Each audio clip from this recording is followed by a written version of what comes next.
This is a song, and it's based on truth, ladies and gentlemen, truth. Because there was a house in Essex, and a couple woke up one day, and there was a great big hole in their ceiling, and they thought they'd been bombed, and well, they had, but they'd been bombed by a great big chunk of frozen ice, which came from an aeroplane. And the technical term, I believe, is frozen lavatorial debris.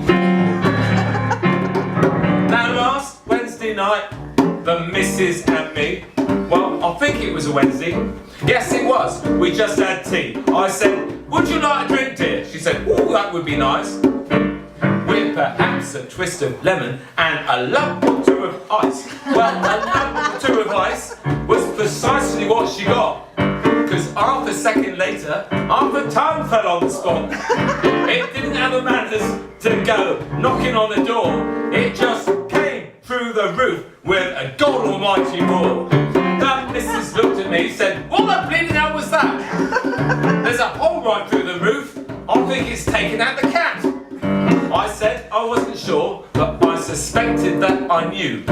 As far as I can tell, we've got a lump of frozen poo.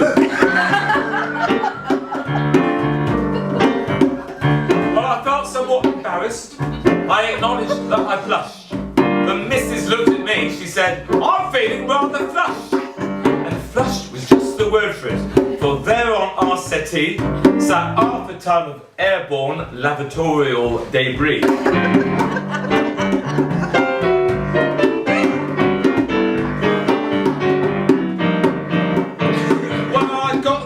Bone, and I dialed 999, and I told the bird that answered that I'd like the thin blue line. The geezer I then spoke to seemed a reasonable chap, but he didn't know the protocol to deal with frozen crap. "I ain't used to break-ins," he confessed. "I cracked them on the hoof, but break-ins on the whole don't do much damage to your roof. And of course I do with burglaries, and now and then a fight. But lumps of frying excrement, that definitely ain't right." Now, I said that I was sorry, and though not a thing of beauty, removal of this frozen chunk was definitely his duty. He said that he was sorry. He didn't mean to be a bore, but he said sewage moving, that isn't what the boys in blue are for.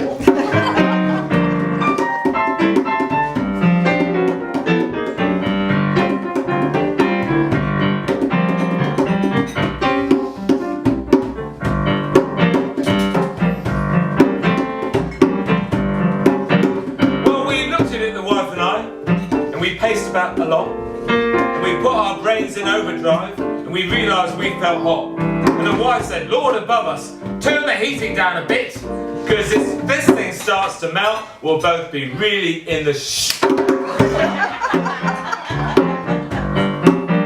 Well, we pushed in desperation, and we got it across the door, and it rolled across the garden when we pushed a little more, and then it gathered speed, and it went right out into the road.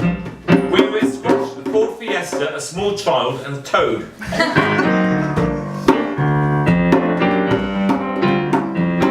Then it rolled down the hill. It led a merry dance.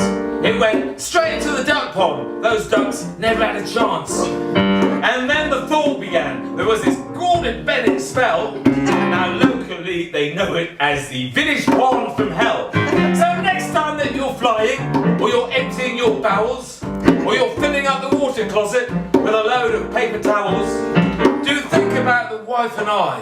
It's been an awful strain, and we ask you, be considerate. Please don't pull the bloody chain.